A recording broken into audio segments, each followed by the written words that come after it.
फैसला आ चुका है और वक्फ बोर्ड की वकालत कर रहे हैं वक्फ बोर्ड की तरफ से कपिल सिब्बल जी। आज हम कपिल सिब्बल जी के वीडियो आपको शेयर करने वाले हैं कि वक्फ के बारे में उनकी क्या विचारधाराएं हैं और जो फैक्ट है वो सामने लेकर आ रहे हैं कपिल सिब्बल जी। उन्होंने अपने एक दिल से के शो में कई लोगों के साथ बैठकर बात किया, जहां पे संजय सिंह थे, आम आदमी पार्टी के लीडर, दूसरी ओर थे मदनी साहब और कपिल सिब्बल ने। इन लोगों ने आपस में बैठ के डिस्कशन किया था। तो आइए देखते हैं। उन्होंने बहुत ही अच्छे ढंग से जो वक्फ बोर्ड की कम्युनिटी है और जो वक्फ बोर्ड का रूल्स है या वक्फ बोर्ड के जो वर्किंग नेचर है, हर पॉइंट पे इन्होंने बहुत ही बेहतरीन ढंग से डिस्कशन किया है। और सरकार की क्या नीति है, सरकार आखिर क्यों वक्फ बोर्ड को बर्बाद करना चाहती है या उसके ऊपर बिल क्यों लाना चाहती है, इस तरह के सारे मुद्दों का उन्होंने डिस्कशन किया है। तो आइए वीडियो की शुरुआत करते हैं और देखते हैं। नमस्कार। दिल से के इस एपिसोड में हम उस बारे में चर्चा करेंगे जो विवाद अभी हाल ही में उठा है। बात मैं कर रहा हूं वक्फ की। अब वक्फ एक ऐसी चीज़ है जो जनता आज तक नहीं जानती कि इसका मतलब क्या है, इसकी शुरुआत कैसे हुई, किस लिए हुई, इसके पीछे मकसद क्या था। और सैकड़ों साल से कई ऐसी इमारतें हैं, इस्लाम की इमारतें हैं, बाकी इमारतें हैं, शेल्टर होम्स हैं, सामाजिक कार्य के लिए स्कूल्स भी हैं जो वक्फ की ज़मीन पे हैं। और वक्फ वहीं बन सकता है जहाँ कोई भी इंसान जिसकी अपनी ज़मीन हो, मतलब कि मालकाना अपना हो, तो फिर वो चैरिटी के लिए वो ज़मीन दे सकता है। अपनी ज़मीन मैं चैरिटी के लिए दे सकता हूँ, लेकिन उसमें एक बहुत अहम चीज़ है जो बाकी चैरिटीज़ में नहीं रहती। वो ये है कि ये वक्फ देना या वक्फ का पैदाइश करना या वक्फ होना, ये एक अल्लाह को दी जाती है। मतलब कि वो ज़मीन उसके बाद वो ख़रीदी नहीं जा सकती, उसको कोई बेच नहीं सकता, इमारत अल्लाह की बन जाती है। ये बाकी चैरिटीज़ में नहीं है। क्रिश्चियन चैरिटी में, बाकी चैरिटीज़ में आप ज़मीन को बेच भी सकते हो। आप कोई ट्रस्ट बनाओ तो वो ट्रस्ट की ज़मीन भी आप बेच सकते हो। तो ये एक ऐसी अलग एक सोच है।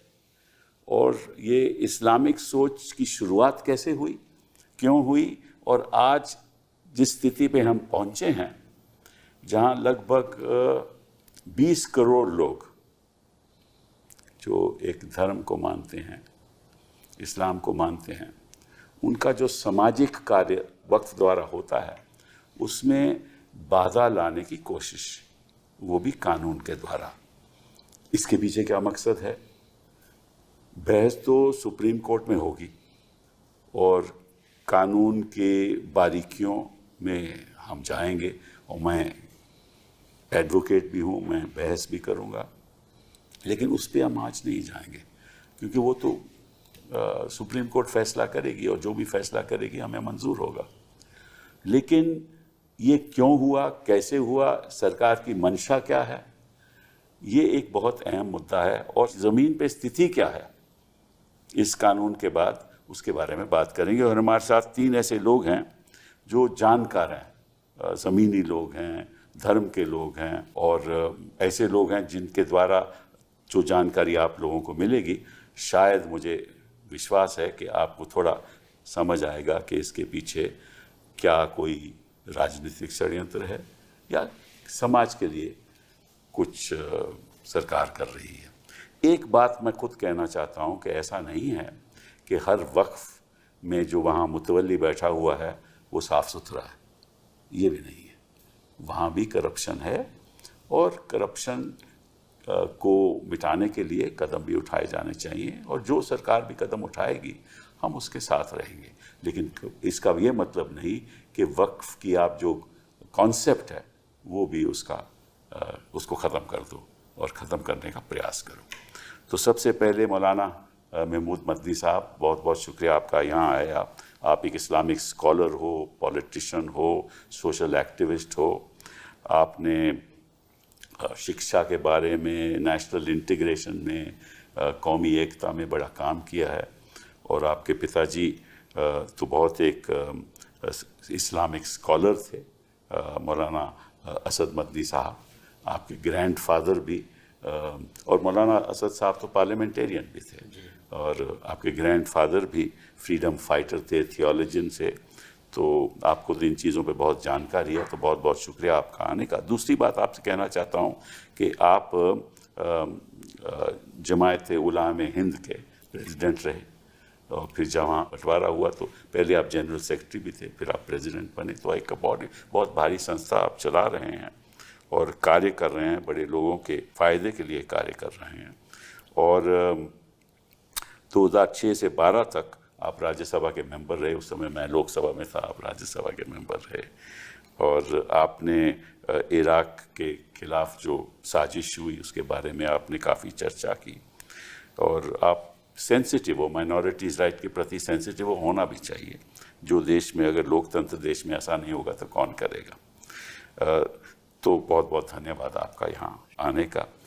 संजय जी, जब आप पार्लियामेंट में बोलते हैं तो दीवारें भी गूंज जाती हैं, हिलती हैं थोड़ी बहुत, क्योंकि आप सत्ता पक्ष से तो हिला ही देते हो, लेकिन वो 7 स्टार दीवारें भी हिलती हैं। ऐसी आपकी आवाज़ है, और जो आप तथ्य रखते हो तो जो सत्ता पक्ष है वो तिल मिलाता जाए। मैं कई बार आपको देखा है, आपने शुरुआत माइनिंग इंजीनियर के डिप्लोमा होने से की, उड़ीसा में आपने डिप्लोमा लिया। उसके बाद आपने बड़े सामाजिक काम किए, सुल्तानपुर समाज सेवा संगठन बनाया आपने। लगभग मेरा ख्याल कई साल, 16 साल आपने हॉकर्स की लड़ाई लड़ी। तो आप हमेशा इस पे जुड़े हुए हैं, सामाजिक कार्य में जुड़े हुए हैं। उसी सामाजिक कार्य के द्वारा अन्ना कमेटी के आप मेंबर रहे, और कांग्रेस सरकार को आप लोगों ने दिल्ली में साफ कर दिया। हाँ, इस पे थोड़ी रंजिश है मुझे भी। खैर वो तो अलग बात है। हाँ, आप पंजाब में एक इलेक्शन इंचार्ज भी थे, और आप 2018 से लेकर 24 तक राज्यसभा मेंबर और रहे हैं। 2 बार, आपकी 2 बार की टर्म है। And you are oppose to the farm bills. आपने राफेल पे बड़ा अच्छा बयान दिया, और इसके बारे जो ज़मीनी आपको जानकारी है शायद ही किसी को होगी। जावेद साहब, आपके बारे में क्या कहूँ मैं? जब आप बोलते हैं ना तो मैं बड़े गौर से सुनता हूँ। आई टेल यू, मैं इसके रीज़न मैं बताता हूँ। रीज़न ये है कि कम लोग स्पष्ट बात कहते हैं, कोई इधर उधर की बात नहीं करते, जो तथ्य हैं वो बताते हैं, और बड़े सरल तरीके से। और सिविल इंजीनियर का आपका डिप्लोमा रहा जामिया से, उसके बाद आप ग्रेजुएट बने, रोहिलगंज यूनिवर्सिटी से ग्रेजुएशन की, फिर एमए पॉलिटिकल साइंस आपने उस्मानिया यूनिवर्सिटी से की, और आप जनरल सेक्रेटरी रहे जामिया स्टूडेंट्स यूनियन में। आप खास आपका दिलचस्पी रही, जनरल सेक्रेटरी रहे, president all India youth federation रहे 93-94 में, और फिर ऑफ कोर्स आप समाजवादी पार्टी में गए। आप अपने मुलायम नेताजी के बड़े नज़दीक भी थे, और फिर राज्यसभा में आप आए 2014 से 20 तक, और फिर 22 से आपकी दूसरी टर्म है आपके साथ। हाँ, मेरे साथ, बिल्कुल। इसलिए तो मैं कह रहा हूँ, मैं आपसे बड़ी दिलचस्पी से सुनता हूँ। मौलाना साहब, आप ज़रा बताइए दर्शकों को कि इसके पीछे सोच क्या थी, मकसद क्या था, वक्त कैसे बना? देखिए, आपने वक्त के बारे में काफ़ी थोड़े से शब्दों में बहुत अच्छे से बयान कर दिया। मैं उसको मज़ीद और बेहतर अंदाज में नहीं पेश कर सकता, लेकिन एक मोटी सी बात अपने लफ्ज़ों में अगर कहना चाहूँ तो वो ये है कि गरीबों के काम आने का कॉन्सेप्ट, बेसिक कॉन्सेप्ट तकरीबन सारे मज़हबों में, धर्मों में मौजूद है। ऐसे ही इस्लाम में भी है। गरीबों के लिए अलग अलग मौक़ों पे बहुत सारे तरीक़े किए गए हैं। ईद का मौका है तो उस मौके पर भी वो कंपलसरी होता है, ईद उल फित्र का सदका, रमज़ान की ज़कात, आप रमज़ान नहीं, साल की एक मरतबा ज़कात निकालना आपको वो कंपलसरी होता है। अच्छा। बिल्कुल कंपलसरी है, 2.5% आपको निकालना। तो इसी के साथ साथ ये बात आई कि कुछ ऐसी चीज़ क्रिएट की जाए जो रेगुलर आदमी रहे या ना रहे। ये शुरुआत कहाँ से हुई? ये पैगंबर अलैहिस्सलाम के ज़माने में, हमारे प्रॉफिट हज़रत मोहम्मद सल्लल्लाहु अलैहि वसल्लम के ज़माने में वो बाग था और उसकी इनकम का उन्होंने गरीबों को, यतीमों को बांटना शुरू किया और फिर एक फ़ैसला हो गया कि भाई अब इसको चेंज नहीं किया जाएगा, इसके नेचर को, इसको किसी चीज़ को न तो नेचर को चेंज किया जाएगा, न प्रॉपर्टी को चेंज किया जाएगा, ये बाकी रखा जाएगा। बेच नहीं सकते, ये हुक्म, अल्लाह को। हाँ, ये हुक्म हो गया कि ये अल्लाह के लिए, क्योंकि दान जब करेगा तो अल्लाह ही के लिए करेगा, तो वो प्रॉपर्टी फिक्स हो गई। अब इसके फ़ायदे भी हैं, लोग बताते हैं, नुकसान भी है। कुछ लोग ये भी थ्योरी पेश करते हैं कि इसका नुकसान है, स्टिकअप हो गया, आप प्रॉपर्टी को अगर एक जगह से बेच के दूसरी जगह और बड़ी ले सकते हैं, प्राइम लोकेशन की ज़मीन है, इनकम कम हो रही है, उसको बेच लीजिए, बड़ी ले। लेकिन यहाँ ये हो गया कि नहीं, ये फिक्स है, आप इसको अमेंड नहीं करेंगे। इससे आमदनी ज़्यादा नहीं हो सकती, चाहे आमदनी हो या ना हो, कम हो चाहे, मान लीजिए 100 करोड़ की एक प्रॉपर्टी है मेन सिटी में, आपने उस प्रॉपर्टी को बेचा और 100 करोड़ में एक दूसरी प्रॉपर्टी ले ली, वो उससे कई गुना बड़ी है, कई गुना बड़ी है, तो उससे इनकम भी हो सकता है कि बढ़ जाए इस प्रॉपर्टी से जो सिटी के अंदर है या अच्छी लोकेशन पर है। इसके बावजूद कि ये चांसेस हैं कि बढ़ाई जा सकती है, लेकिन ये फैसला हो गया, कर लिया, हो गया, यानी हमने नहीं किया ये फैसला, उसी वक्त हो गया ये फैसला, भाई इसको आप हाथ नहीं लगाएंगे। तो करप्शन को रोकने का सबसे, इनकम ज्यादा हो या कम हो, ये है सेकेंडरी।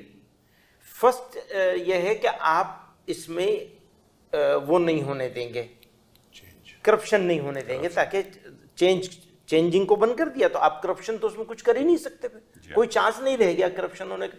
ट्रस्ट है मेरे पास, हमने ट्रस्ट में कोई ज़मीन खरीदी थी, बाद में उसको बेच ली, बेच करके कोई और ज़मीन खरीद ली, आसान है, रास्ते खुले हुए हैं, वक्फ में रास्ता बंद कर दिया गया, यानी करप्शन भी नहीं कर सकते आप इसमें। तो मोटे तौर पर तो यही बात है।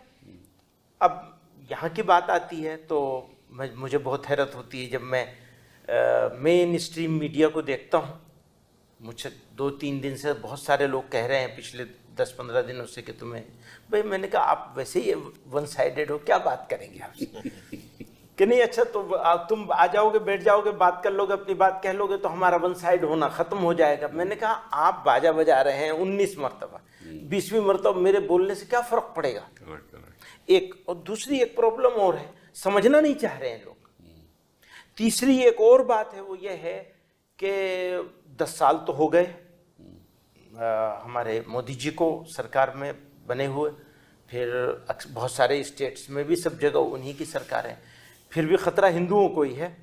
सॉरी, मैं ये लफ्ज़ यूज़ नहीं करता हूँ, लेकिन एक पर्टिकुलर कम्युनिटी को ही ख़तरा है जो कि मेजोरिटी में भी है, जिसकी सरकारें भी हैं। अब वो ख़तरे दिखाते रहेंगे कि साहब ये इन्होंने उंगली रख दी। नहीं, वो तो कह रहे हैं कि हम सुधार लाना चाहते हैं। अब वो दोनों बातें कर रहे हैं, एक तरफ ये बात चल रही है कि सुधार लाना चाहते हैं, ये बहुत सोफिस्टिकेटेड बात है और इस सुधार को समझ में भी आती है कि हाँ भाई बहुत अच्छी बात है, आप सुधार लाना चाहते हैं। तो सुधार लाने के लिए आपने जो प्रोविजन आप नए लेकर के आए, इसमें तो बेचने वाले, खरीदने वाले और करप्शन करने वाले के लिए रास्ता आपने आसान कर दिया। तो सुधार कैसे मानेंगे? कल भी मैं बहस कर रहा था किसी, भाई सुधार कैसे मान लेंगे, जरा ये तो समझा दिया जाए कि जिसने करप्शन किया उसको और टाइट करना चाहिए। वो कहते हैं, थोड़ा सा, I am sorry to interrupt, वो कहते हैं कि भैया ये जो ज़मीन है ये आपने ऐसी ज़मीन पे कब्जा कर रखा है जो वक्फ है नहीं।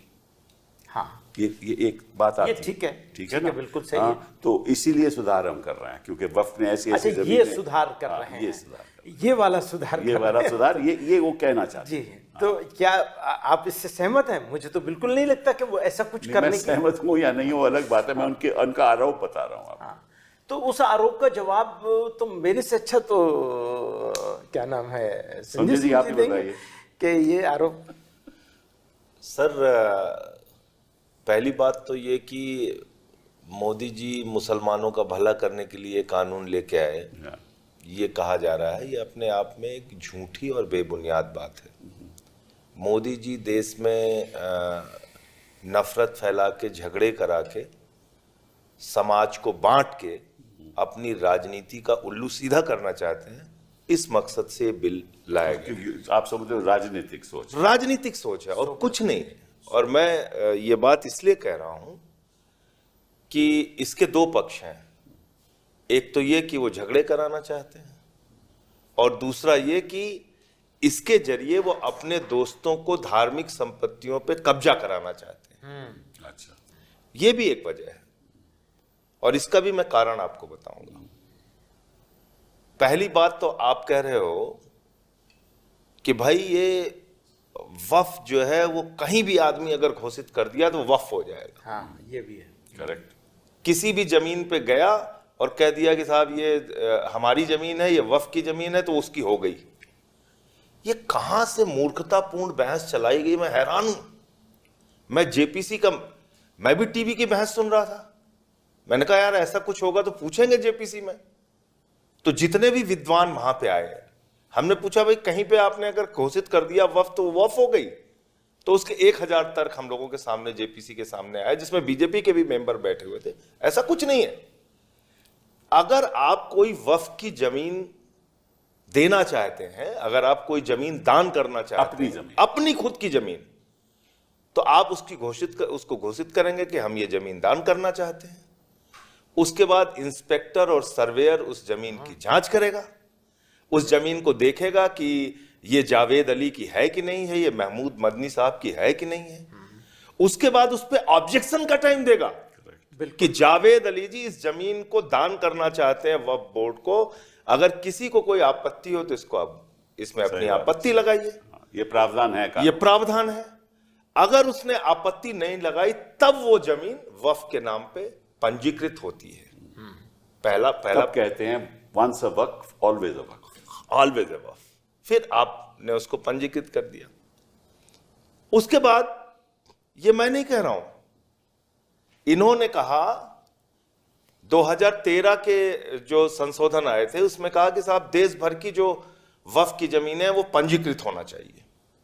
उसके बाद दूसरी सरकार आ गई, आदरणीय मोदी जी आ गए, तो उन्होंने 14 से लेकर 20 तक दिन रात जो भी प्रयास किया, खूब मेहनत की उन्होंने दिन रात पूरे देश की जमीनों को पंजीकृत करने के लिए। और उस समय मुख्तार अब्बास नकवी साहब देश के माइनॉरिटी अफेयर्स मिनिस्टर थे। मैं जेपीसी के हवाले से सारी चीजें आपको बता रहा हूं इसलिए क्योंकि मैं पूरी चीजों का गवाह रहा हूं, और इस देश के लोगों को यह जानना चाहिए कि भाजपा कितना सुनियोजित तरीके से नफरत फैलाती है। तो उसमें एक एफिडेविट इनकी महमूद मदनी साहब की जो कमेटी आई थी उसके वकील ने दिया। उसमें क्या लिखा हुआ था? भारत की सरकार ने सुप्रीम कोर्ट में शपथ पत्र देके कहा 2020 के अंदर कि हमने देश भर की सारी वक्फ की संपत्तियों को वामसी पोर्टल पे पंजीकृत कर दिया है, ऑनलाइन कर दिया है। 99% संपत्ति ऑनलाइन हो चुकी है, यानी कि आपने उसकी जांच कर ली, उसके कागजात देख लिए, उसको पोर्टल पे डाल दिया।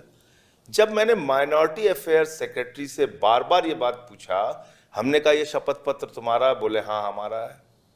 तुमने लिख के दिया है? हाँ हमने लिख के दिया है। तो जब तुम खुद मान रहे हो कि हाँ देश की 99% संपत्ति ऑनलाइन है, उसकी जांच हो चुकी है, उसके रिकॉर्ड मिल चुके हैं, तो फिर तुम दोबारा क्यों कह रहे हो कि 6 महीने में हमको सारे कागज दो? बोले नहीं साहब वो है या नहीं है, मतलब वो घुमा फिरा के बातें, इसका मतलब झगड़ा कराना चाहते हैं आप दोबारा कागज मांग के। अब 300 साल पुराना किसी मंदिर के जमीन की कागज आप मांग लें, किसी गुरुद्वारे की जमीन के कागज आप मांग लें, किसी चर्च की जमीन के आप कागज मांग लें, जैन धर्म की जमीनों के कागज मांग लें, बौद्ध धर्म की जमीनों के कागज मांग लें, क्या मिल जाएगा सर? 60 साल 70 साल पुराना भी क्या मिल जाएगा? क्या ये तो 2-2 4-4 क्या मिल जाएगा? बहुत सारे हमारे बुजुर्ग ऐसे हुए जिन्होंने मंदिरों के लिए मुंह जबानी दान कर दिया, लोगों ने बना लिया वहां पे मंदिर। अब आप कहेंगे कि साहब इसकी जमीन दो, नहीं तो हम इस मंदिर पे बुलडोजर चलाएंगे, तो ये तो संभव नहीं है। इसी तरह कई मस्जिदों के लिए ये मस्जिदों के लिए भी है, ये गुरुद्वारों के लिए भी है, जमा मस्जिद, ये चर्चों के लिए भी है, सब जगह के लिए है। अच्छा, दूसरी बात, फिर ये कहते हैं साहब इससे आमदनी बहुत हो सकती है वक्फ की जमीन से। अरे भैया कैसे आमदनी हो सकती है? आप कब्रिस्तान में मुर्दों से पैसा वसूलेंगे? वक्फ की जमीन पे कब्रिस्तान है, आप मुर्दों से पैसा वसूलोगे? भाई उठो उठो पैसा दो, मोदी जी ने कहा है पैसा दीजिए। फिर आप मस्जिद में जोहर की नमाज है, टिकट लग रहा है, चलिए आइए, इशा की नमाज है, टिकट है, आइए, आमदनी दीजिए। ऐसा तो नहीं होता, ऐसा तो नहीं होता। ऐसा हो सकता है क्या? मगरिब की नमाज का टिकट इतना है, अगर पढ़ने आना है तो इनके यहाँ कॉन्सेप्ट नहीं है। तो फिर मेंटेनेंस कैसे? अब इनका वो चंदे से करते हैं। मस्जिद की जो कमेटियां होती है वो इनके चंदे से करते हैं। यहां तक कि इमाम की जो तनख्वाह होती है, अब तो कुछ राज्यों में जिसमें भाजपा शासित भी राज्य हैं, हमारी सरकार को ज्यादा इन लोगों ने बदनाम किया, दिल्ली की सरकार को, उसमें कर्नाटक है, हरियाणा है, मध्य प्रदेश है, तमाम राज्य सरकारें हैं जो इमामों को तनख्वाह देती हैं। लेकिन उसका इन्होंने मस्जिद कमेटी के माध्यम से चंदे का भी अपना एक सिस्टम उसके मैनेजमेंट को चलाने के लिए बना रखा है। जो कुछ भी थोड़ा बहुत चढ़ावे का सिस्टम है वो दरगाहों पे। तो आमदनी कहने लगे साहब 12,000 करोड़ की आमदनी हो सकती है। मैंने कहा ज्यादा मेहनत ही मत करो, एक नीरव मोदी को पकड़ के लेके आओ, 20,000 करोड़ उससे वसूलो, देश के करोड़ों मुसलमानों के तुम्हें फायदे की चिंता है, 12,000 इनको दे दो, 8,000 करोड़ अपने पास रख लो। ये कौन से बेवकूफी के तर्क आप दे रहे हैं? और सबसे महत्वपूर्ण बात जो बार बार मैं कह रहा हूं सर, कि ये अपने दोस्तों को धार्मिक संपत्तियों को कब्जा करके देने की एक शुरुआत है। इसकी वजह यह है कि इन्होंने कोशिश किया किसानों की जमीन कब्जा करने की, वो काला कानून पास नहीं हो पाया। अब सबसे ज्यादा जमीन धार्मिक संपत्तियां हैं, वो चाहे मंदिर की हो, चाहे चर्च की हो, गुरुद्वारे की हो, मस्जिद की हो। एक चीज क्या फैलाई गई, दुनिया के तमाम मुल्कों में उतनी जमीन नहीं है जितनी जमीन वक्फ के पास है। 8 लाख। अरे भैया, हिंदुओं को इतना मत कमजोर समझो। मौलाना साहब बैठे हुए, बुरा मानेंगे मेरी बात को मदनी साहब, हिंदुओं के पास हिंदुस्तान में वक्फ से 3-4 गुना ज्यादा संपत्ति है। ऑन रिकॉर्ड आपके चैनल पे, चाहे आप, मैं कागज दे दूंगा, चला दीजिएगा, आपने भी उसको पढ़ा था, बहुत संपत्ति है। 10 लाख एकड़ तो खाली 4 राज्य मिला के है, और इनका 9.4 लाख एकड़ है। अभी उन्होंने ऑर्गेनाइजर वेबसाइट पे चर्च की जमीन छाप दी कि 1.7 करोड़ एकड़ जमीन हिंदुस्तान में चर्चों के पास है। वो अब शुरुआत होगी, तो शुरुआत हो गई। तो इसलिए सर, लेकिन अब ये जो इसमें शुरुआत तो हो गई है बस, पर ये माफी चाहूंगा, लेकिन ये रुकेगा सिर्फ क्रिश्चियन तक नहीं, ये सब पे आएगा, सब पे जाना, आना सबका है नंबर। अगर खामोश रहेंगे तो एक एक करके सबका नंबर आएगा। लास्ट बात जो मदनी साहब पूरी नहीं कर पाए थे कि भाई आप कह रहे हो वक्फ में बहुत भ्रष्टाचार है, कहते हैं, तो भ्रष्टाचार को रोकने के लिए जो उनके यहाँ सख्त कानून था उसको आपने घटा के 3 साल से 2 साल की सजा कर दी। पहले था कि कोई भ्रष्टाचार करेगा तो गैर जमानती धाराओं में उसकी अरेस्ट होगी, अब आपने उसको जमानती बना दिया। जी हाँ। इसका मतलब अगर अडानी जी को कोई जमीन दी जाएगी और भ्रष्टाचार उसमें कहीं साबित होता है तो उनकी कोई गिरफ्तारी, कोई कार्रवाई नहीं होगी। तो इसका मतलब ये मोदी जी ने अपने दोस्तों के लिए कानून बनाया है। ये भ्रष्टाचार का क्या सवाल है भाई? भ्रष्टाचार के लिए अगर आपको कानून बनाना होता तो पता नहीं देश के मुसलमान इस बात से सहमत होंगे नहीं होंगे। मैं आपके चैनल पे कह रहा हूं इसमें 7 साल की सजा कीजिए। बिल्कुल बिल्कुल, मैं कह रहा हूं 7 साल की सजा चाहिए, बिल्कुल। कम से कम वक्फ की जमीन में जो भी बेईमानी और भ्रष्टाचार करे उसको 7 साल की सजा आप कीजिए। तो कोई भी संस्था में ऐसा हो तो होना चाहिए। बिल्कुल। जावेद भाई आप बताइए, क्योंकि आप उत्तर प्रदेश से हैं, खास जानते हैं वहाँ ज़मीनी हालात क्या हैं, तो आप ज़रा। मैं संजय सिंह जी की बात को आगे बढ़ाते हुए और दोनों वक्ताओं की बात से सहमति जताते हुए 2-3 बातें कहना चाहूँगा। भारतीय जनता पार्टी की सरकार जब से आई है तब से मुसलमानों के फायदे के लिए इसने कई काम किए हैं। कई काम किए हैं, तो गिनाते तो फायदे हैं, लेकिन उनका जो मकसद होता है उससे पहले इतनी कैंपेन करते हैं कि मुस्लिम कम्युनिटी को एज ए होल डिफेम करने की कोशिश करते हैं। बहुत शानदार पॉइंट है ये। जी हाँ। आते ही इन्होंने शोर मचाया, हज की सब्सिडी इतनी दी जा रही है, इतनी दी जा रही है, हम इसको लेंगे और गरीब मुसलमानों को इससे हम फायदा पहुंचाएंगे। वो हज की सब्सिडी बंद हो गई, उसके बाद एयर इंडिया भी बंद हो गई क्योंकि एयर इंडिया को बड़ा हिस्सा सब्सिडी के रूप में हज की मिल जाता था, जिससे वो सांस लेती रहती थी। वो इन्होंने खींच लिया, बंद हो। मैं ये पूछना चाहता हूँ, पार्लियामेंट में मेरे बोलने का समय बहुत कम था इसलिए मैं पूछ नहीं पाया, वहाँ आपके माध्यम से पूछ रहा हूँ। हज की सब्सिडी का जो लाखों करोड़ रुपया ये बताते थे, जो हज की सब्सिडी पे सालाना खर्च करते थे, 8 साल से बंद है, उसमें तो काफ़ी पैसा इकट्ठा हो गया होगा। वो मुसलमानों के फलाह बहबूदगी पे, उनके विकास पर, उनके उत्थान पर कहाँ कहाँ खर्च किया। बहुत अच्छा। दूसरा मसला, तलाक से साहब हम स्त्रियों को बहुत ज्यादा अधिकार देंगे, तलाक का कानून लेकर के आए। कानून से जो फायदा हुआ नहीं हुआ वो तो राजनीतिक वो तो फायदा एक हुआ। अलग बात है, वो तो एक अलग बात है। लेकिन कितनी तलाकें रुक गई और रेट में कितनी कमी आई, आज ये सरकार बताने के लिए तैयार नहीं है। ये मुसलमानों के लिए फायदे का ये कानून लाए। अब ये फायदे का कानून लाए हैं तो कानून लाने से पहले महीना भर पहले से खबरें लीक कर करके पूरा मिस इन्फॉर्मेशन और मुस्लिम कम्युनिटी को ऐसे डिफेम करेंगे जैसे कि ये सब लैंड ग्रेवर है। ये पूरी की पूरी कम्युनिटी जो है वो लैंड ग्रेवर है, भूमाफिया है, और जहां भी उंगली रख देती है वहां वक्फ हो जाता है। अभी मौलाना साहब ने भी बताया और संजय सिंह जी ने भी बताया कि वक्फ के होने की क्या प्रक्रिया है। मैं आपसे ये कहना चाहता हूं कि जो मिस इन्फॉर्मेशन इन्होंने फैलाई है उस पर गौर करने की जरूरत है।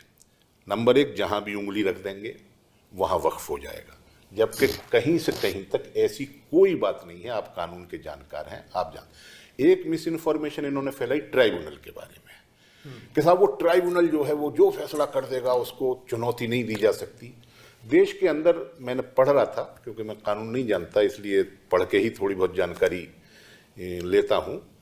कहीं मुझे पता चला 40 ट्राइब्यूनल हैं, कहीं पता चला 70 ट्राइब्यूनल हैं, और उनमें से अनेक ट्राइब्यूनल ऐसे हैं जिनके निर्णय को चुनौती देने की वही प्रक्रिया है जो वक्फ के ट्राइब्यूनल की प्रक्रिया। और ट्राइब्यूनल तो छोड़िए सर, हमारे उत्तर प्रदेश में और देश में और प्रदेशों में भी होगा, एक परमानेंट लोक अदालत है।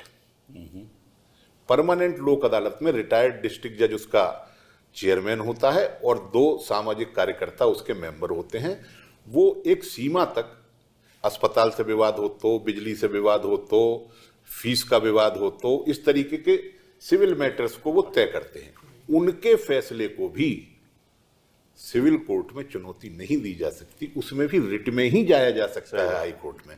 तो एक परमानेंट लोक अदालत जो न्याय व्यवस्था में बहुत छोटी सी चीज है, उसके अंदर भी आप ये अधिकार मतलब नहीं दे रहे हैं उसे चैलेंज करने का।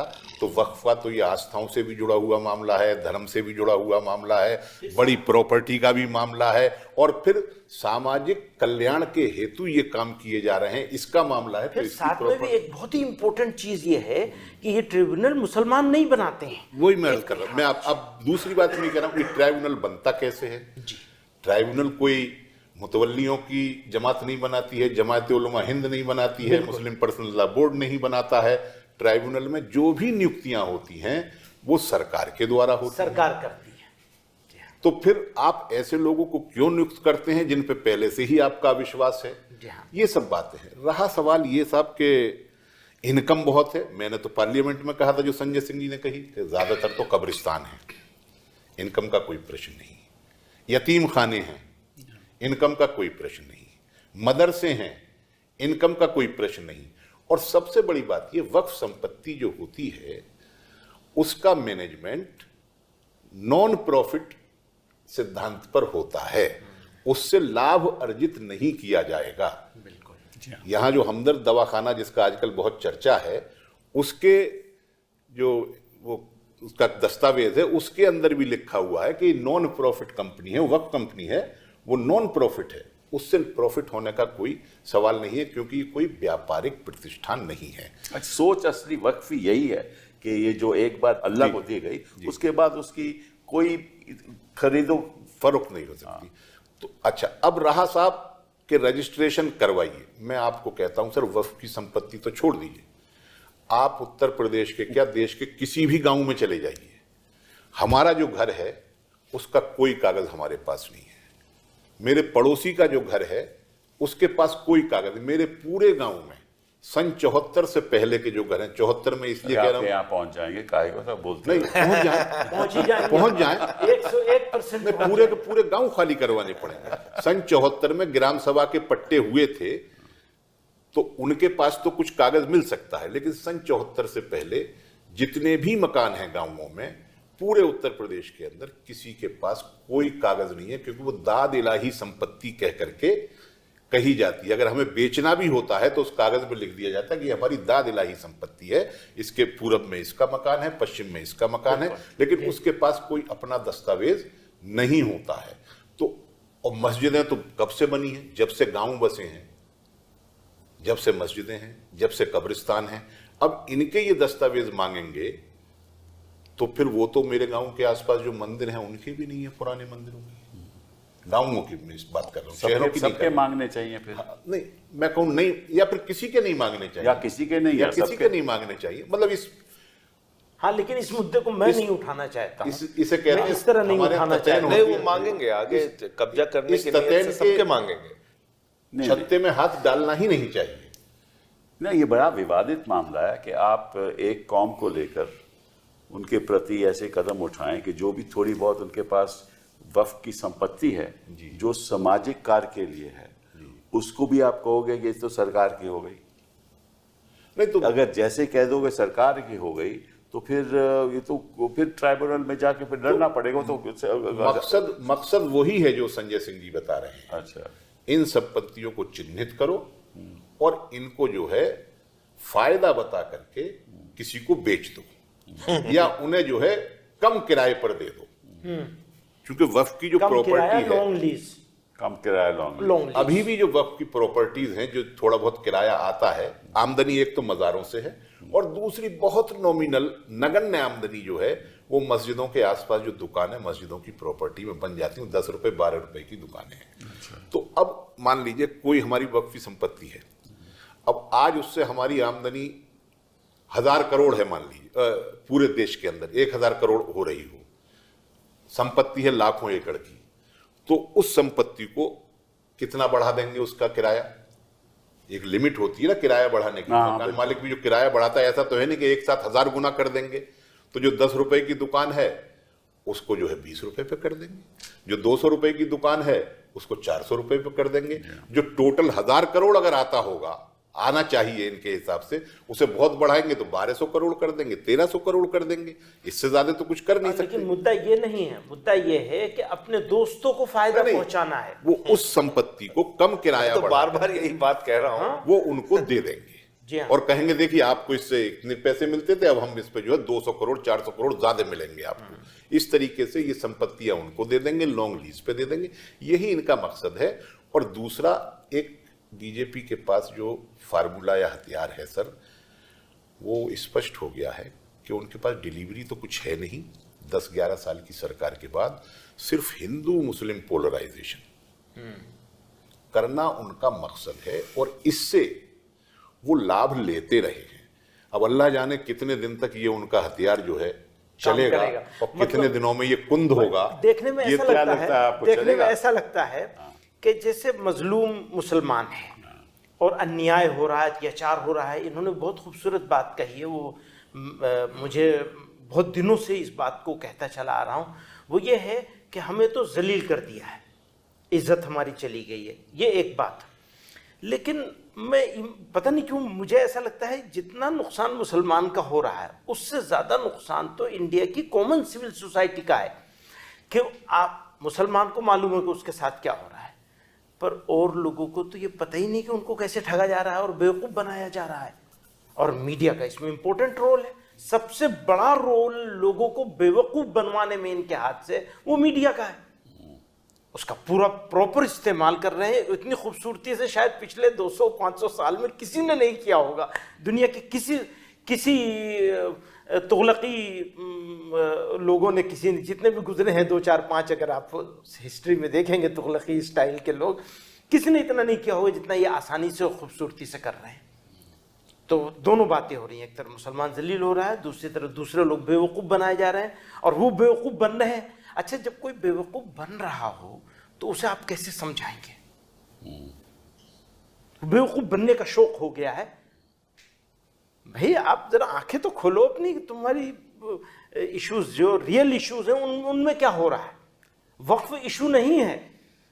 हो सकता है 5, 7, 10 जगह किसी वक्फ वाले ने कुछ गड़बड़ भी कर रखी हो, मसलन उसने वक्फ के अंदर गड़बड़ कर रखी होगी, ये भी हो सकता है कि वक्फ के बाहर भी कुछ गड़बड़ कर रखी हो कि मेरे पास एक वक्फ है, आप पड़ोसी हैं, तो आपकी ज़मीन पे भी कुछ गिरफ्त कर लिया होगा मैंने। ऐसा हो सकता है 2, 5, 7 जगहों पे, 10 जगहों पे ऐसा हुआ होगा।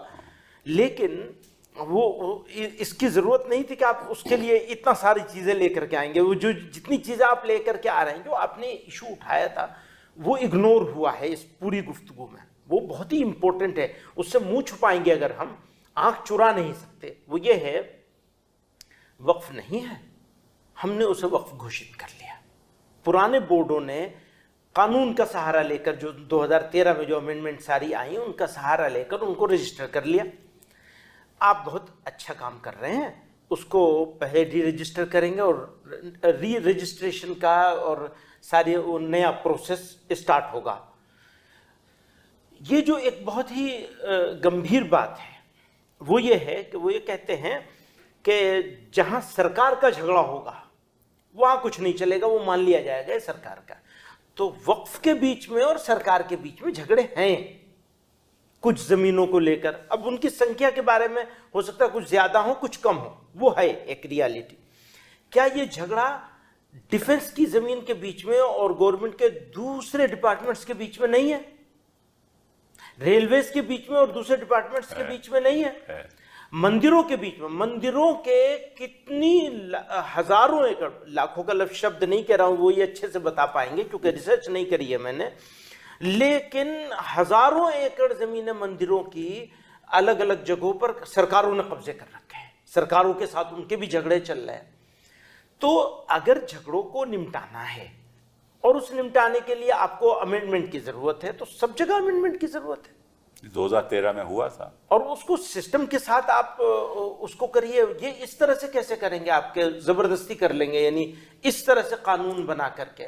संजय जी आप कह रहे थे कि मकसद इनका ये है कि भाई जमीनें हड़प कर लो और पैसा बना लो, कैसे आप देखिए, पहली बात तो सर ये है कि अगर भ्रष्टाचार को ही आप मुद्दा मानते हैं तो सबसे पहले अपनी सरकार आप बंद कीजिए।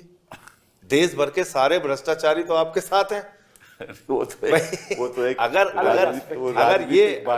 उस पे अलग दिल से करेंगे। हाँ, उसको अलग से कीजिए। तो मैं क्यों कह रहा हूं, देखिए आप, एक निर्णय आया, अभी अंतरिम आदेश है। ये भारतीय जनता पार्टी के सपोर्टर ट्विटर हैंडल है, ये लिख रहे हैं sharia court of India, supreme court.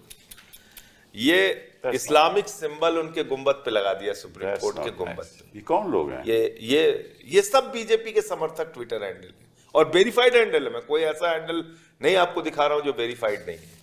ये सुप्रीम कोर्ट के गुंबद पे इस्लामिक चिन्ह लगा है। ये आप करेंगे इसलिए कि अभी एक अंतरिम आदेश आ गया। इस पे तो बोलना चाहिए। इनका धर्म से क्या लेना देना चाहिए कि ये गलत है। इनका धर्म से क्या लेना देना है? इसके खिलाफ एक्शन होना चाहिए। इनका मैं ये कहा, आप तो सर लड़ रहे हैं केस को, तो आप इस चीज को आप दिखा सकते हैं। ये देखिए, अयोध्या के अंदर 13,000 एकड़ जमीन सेना की, जी, भारत की सेना की जमीन, जिसको ये लोग कहते हैं कि हम बड़े राष्ट्रवादी हैं। इनके राष्ट्रवाद की सच्चाई ये है, इनके धर्म के सच्चाई ये है कि ये धर्म के नाम पे धंधा कर रहे हैं। 13,000 सेना की एकड़ जमीन उठा के अपने दोस्त अडानी को, रामदेव जी को, रविशंकर जी को इन्होंने उठा के दे दिया। ये धर्म के नाम पे धंधा कर रहे हैं। ये काशी कॉरिडोर के नाम पे 300 मंदिर इन्होंने तोड़वाए सर। और ये एक पीएसपी कंपनी है जिसको इन्होंने ठेका दिया काशी कॉरिडोर का। इसमें ये कहां की कंपनी है? ये गुजरात की कंपनी है। ये 2008 में बनी।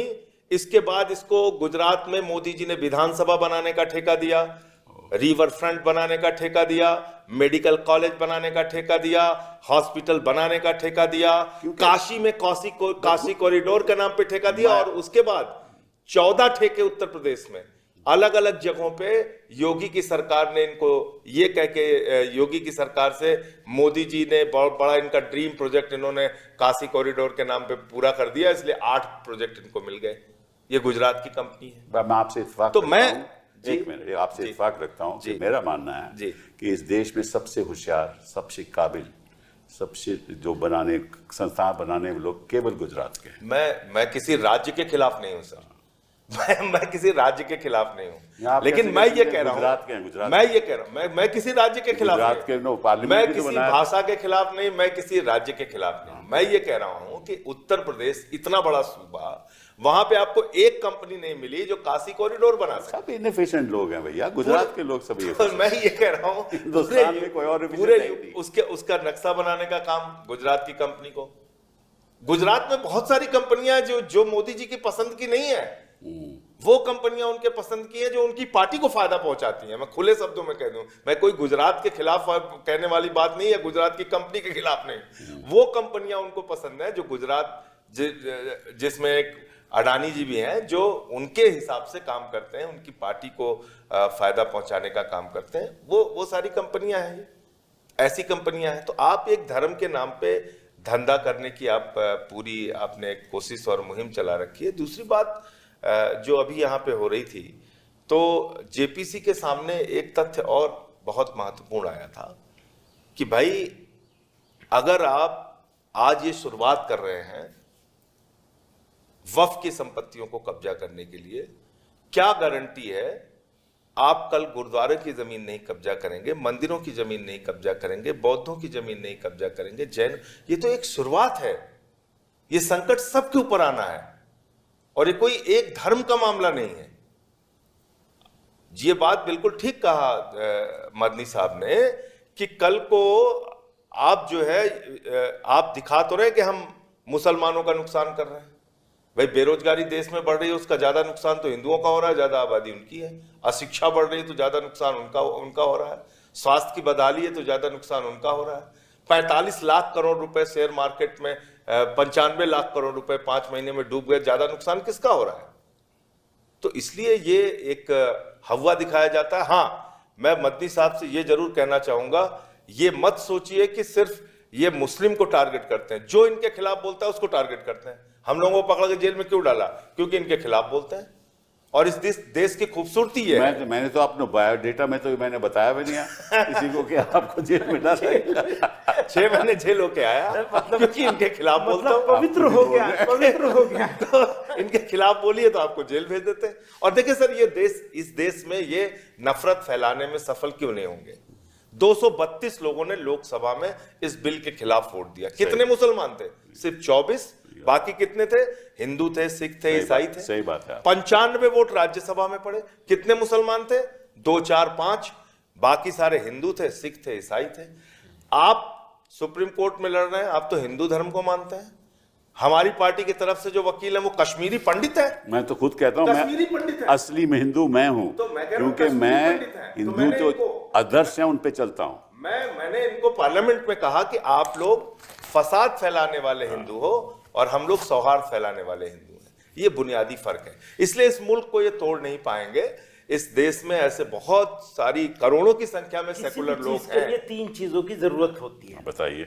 काम कर रहे हैं, एक्ट लेके आ रहे हैं, देश का भला होगा, या हिंदुओं का यानी मेजॉरिटी सोसाइटी का भला होगा, या मुसलमानों का भला होगा। इस एक्ट के बनाए अमेंडमेंट लाने से ना देश का भला है, ना हिंदुओं का भला है, ना मुसलमानों का भला है। अगर वो दोनों चीजें भला हो रही होती, मसलन देश का भला हो रहा होता और मुसलमानों को कुछ नुकसान भी हो रहा होता, तो भी हमारे सर आंखों पे था। भला तो किसी तरह है ही नहीं, हर तरह से बुराई ही बुराई है, तीनों सोसाइटी के तीनों हिस्सों के लिए, यानी देश के लिए भी, हिंदुओं के लिए भी, मुसलमानों के लिए। फायदा तो मुझे कहीं से नजर आता नहीं।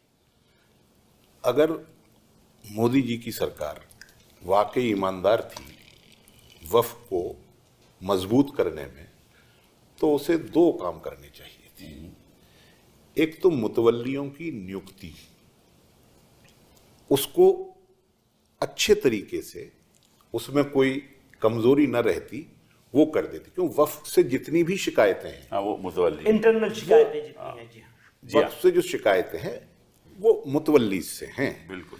इंटरनल। हाँ, मतलब जो मुसलमानों की भी हैं, जिससे वक्फ को कमजोर कहा जाता है, जिससे वक्फ को बदनाम कहा जाता है, मुतवल्लियों की नियुक्ति जो है वो सही तरीके से इनको कर देनी चाहिए थी। और बोर्ड के गठन में डेमोक्रेसी आनी चाहिए थी, वो जितनी थी वो भी खत्म कर दी, कम कर दी। वही दूसरी बात मैं यही कह रहा था जो हजरत ने कही कि वक्फ का जो मैनेजमेंट की कमेटियां बनती हैं वक्फ बोर्ड की या वक्फ काउंसिल की, उसको और ज्यादा डेमोक्रेटिक इनको करना चाहिए था। ये काम तो इन्होंने किया नहीं। और किया क्या, मुसलमानों को मजबूत करने का सुबह से शाम तक ये दावा करते हैं। मैंने पार्लियामेंट में भी कहा था, मैं आपके यहाँ दोहराना चाहता हूँ, मुसलमानों के लिए जितनी भी वेलफेयर स्कीम्स थी सब इन्होंने आज सब की सब जो है वो डस्ट। ये सही बात है। प्री मैट्रिक स्कॉलरशिप बंद है, पोस्ट मैट्रिक स्कॉलरशिप बंद है, मदरसा भी बंद है। मौलाना आजाद फेलोशिप बंद है, फाइनेंस कॉरपोरेशन माइनॉरिटीज के लिए चलता था वो बंद है, उर्दू के प्रमोशन के लिए जो NCPUL है वो बंद पड़ी है। और मेरे पास एक प्रोग्राम था जो 15 सूत्रीय प्रोग्राम प्रधानमंत्री का कहा जाता था, प्रधानमंत्री का नया 15 सूत्रीय कार्यक्रम अल्पसंख्यकों के कल्याण हेतु। उसके अंदर करीब 28 पॉइंट थे जिसमें ये किया जाएगा, ये किया जाएगा, ये किया जाएगा। वो बिल्कुल डिफंक्ट पड़ा है। जितनी भी माइनॉरिटीज के वेलफेयर के लिए स्कीम थी उनका बड़ा फायदा मुसलमानों को ही मिलता था। ये भी सत्य पंचर बनाते है। और अब कह रहे हैं पंचर बनाते हैं। नहीं, हम लोग पकौड़ा बनाते हैं, आप पंचर बनाते हैं, हम पकौड़ा बनाते हैं। तो ये बातें मैं कहना चाहता हूँ, इस सरकार ने सिर्फ मुसलमानों को डिफेम करने के लिए और मुसलमानों के बारे में अनाप शनाप एक परसेप्शन बनाने के लिए इस बिल का वो इस्तेमाल कर रहे हैं। और फायदा थर्मामीटर लेके राष्ट्रभक्ति इनकी चेक करते हैं रोज। रोजाना। जिन लोगों का आजादी के आंदोलन में 1 पैसे का योगदान नहीं रहा, जिन्होंने 12 साल तक अपने मुख्यालय पे नागपुर में तिरंगा झंडा नहीं फहराया, जिन लोगों ने अंग्रेजों के साथ मिलकर क्रांतिकारियों के खिलाफ मुखबिरी करने का काम किया, वो राष्ट्रभक्ति सबकी चेक करते रहते हैं। किसी को भी गद्दार बोल देते हैं। इस बिल को लेके हम लोगों ने जो बातें की तो हमारे पोस्टर लगाए गए हैं। हाँ, नहीं, वो खैर हम सभी के तो ये है। सर, जो संजय सिंह जी बता रहे थे कि इसके खिलाफ सुप्रीम कोर्ट तक के खिलाफ एक ये कैंपेन करना शुरू कर दिया है। Not nice, not nice. ठीक, सही। एक आखिरी सवाल आपसे पूछना चाहता हूँ, फिर ये चर्चा को हम खत्म करेंगे।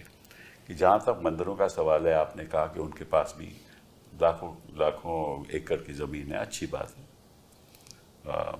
लेकिन उनको फायदा इस बात का है कि लोग आकर वहाँ बड़े बड़े चढ़ावे देते हैं। इस देश में आज नहीं लेकिन सैकड़ों साल मंदिर की संपत्ति बढ़ती रही जी। हाँ, खूब संपत्ति। उसके द्वारा वो ट्रस्ट बनाकर कॉलेज चलाते हैं, शिक्षा का बड़ा अच्छा काम करते हैं, ठीक है ना। तो उनके पास संपत्ति भी है और उस संपत्ति से वो पैसा भी बनाते हैं, उससे वो सामाजिक कार्य भी करते हैं, अच्छे कार्य और बड़े अच्छे कार्य करते हैं कई जगहों। ये तो बहुत अच्छी बात है जी हाँ, बिल्कुल। लेकिन जो समाज और जो वक्फी प्रॉपर्टी है, जहाँ ऐसा कुछ है ही नहीं, जहाँ कमाने का साधन ही नहीं है, इन्होंने ये नहीं सोचा कि भैया ये सर्वाइव कैसे करेंगे, क्योंकि इनके पास तो कोई ऐसा साधन है नहीं सर। तो ये इसलिए मुझे इस सोच पे शक है। बस एक बात सर इस पे कह दूं, जो जावेद भाई ने कहा कि भाई ट्रिब्यूनल के बारे में एक अफवाह फैलाई जाती है कि इसका फैसला अंतिम है। ट्रिब्यूनल के फैसले के खिलाफ तो हाई कोर्ट के फैसले आए हैं, सुप्रीम कोर्ट के फैसले आए हैं, वक्फ बोर्ड के ट्रिब्यूनल के फैसले के खिलाफ कई फैसले आए हैं। और देश भर में सर बहुत सारे हिंदू एंडोमेंट एक्ट बने हुए हैं, उनके बोर्ड बने हुए हैं, और उनको भी वही सारे अधिकार हैं जो वक्फ बोर्ड को है। हिंदुओं के ट्रस्ट और बोर्ड वो को संपत्ति बढ़ा सकते हैं।